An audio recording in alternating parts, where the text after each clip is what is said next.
আসসালামু আলাইকুম। আজকে আমি শিখাবো ফেসবুকে কিভাবে টু ফ্যাক্টর অন করব। তো আমরা ফেসবুকে কেন টু ফ্যাক্টর অন করি? এক হচ্ছে আমাদের আইডি যাতে কখনো হ্যাক না হয়ে যায়। যদিও কেউ নিয়ে যায় সেক্ষেত্রে আমরা কিভাবে এটাকে রিটার্ন করে নিয়ে আসব, তার জন্য আমাদের টু ফ্যাক্টর অন করা খুবই জরুরি। আমরা যদি টু ফ্যাক্টর অন করে রাখি আমাদের আইডিতে, সেক্ষেত্রে আমরা আইডি হ্যাক হয়ে গেলেও খুব সহজে এটাকে ফিরিয়ে নিয়ে আসতে পারবো। তাহলে চলুন কিভাবে আমরা টু ফ্যাক্টর অন করব শিখে আসি। তো প্রথমত আমরা ফেসবুক প্রোফাইলে ঢুকবো। এখান থেকে আমরা থ্রি ডট আইকনে যেয়ে সেটিং অপশনে ঢুকব। তারপর দেখতে পাচ্ছেন আবার সেটিং অপশন, এখানে ট্যাপ দেব। এখান থেকে আমরা পার্সোনাল ডিটেলস এখানে ট্যাপ দেব। তারপর একটু নিচে যাব এবং এখান থেকে দেখতে পাচ্ছেন পাসওয়ার্ড অ্যান্ড সিকিউরিটি, এখানে ট্যাপ দেব। এখানে দেখতে পাচ্ছেন টু ফ্যাক্টর, এখানে ট্যাপ দেব। এখান থেকে আমরা আমাদের আইডিটা সিলেক্ট করব। তারপর এখানে আমাদের ফেসবুক পাসওয়ার্ডটা দেব। তারপর কন্টিনিউতে দেব। তো এখন দেখতে পাচ্ছেন ফেসবুকে এখানে একটা নোটিশ দিয়েছে, আমি একটু পড়ে শোনাচ্ছি। You cannot make this change at the moment.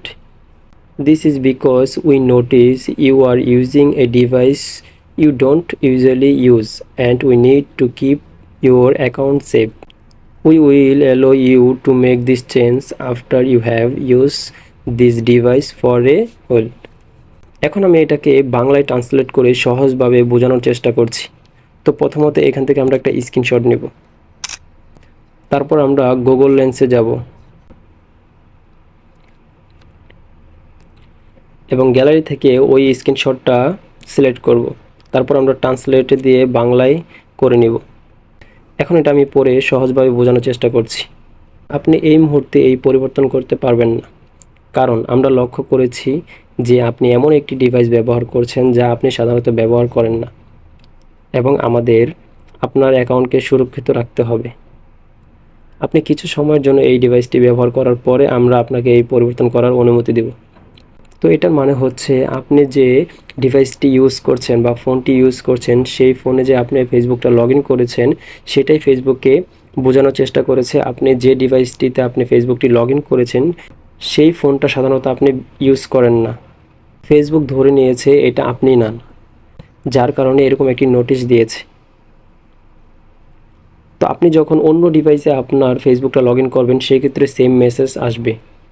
তো এখানে আমাদের করণীয় কী? আমাদের করণীয় হচ্ছে একটাই, এটা নিয়ে আমাদের চিন্তা করতে হবে না।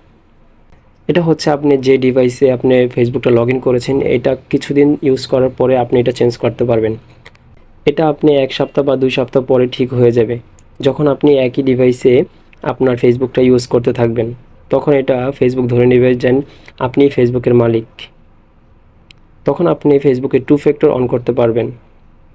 আবার অনেকে দেখাচ্ছে আপনি যে ফেসবুকটা ইউজ করছেন সেটা যদি আপনি ইনস্টাগ্রামের সাথে অ্যাড করে নেন, সেক্ষেত্রে আপনি এটা টু ফ্যাক্টর অন করতে পারবেন। তো এই প্রসেসটা অনেকের ক্ষেত্রে অন হয়েছে, আবার অনেকের ক্ষেত্রে এটা হচ্ছে না। তো আপনি যদি সাইডে কোনো ক্লিক করেন, এখান থেকে আপনি যদি টেক্সট মেসেজ সিলেক্ট করে নেক্সটে দেন, সেক্ষেত্রে এখানে আপনার নাম্বারটা সিলেক্ট করতে বলবে এবং নেক্সটে দেওয়ার পরে সেম নোটিফিকেশন আসবে। তো এখানে আমাদের এত কিছু না করে কিছুদিন ওয়েট করলে দেখা গেছে এটা অটোমেটিকলি চেঞ্জ করা যাবে।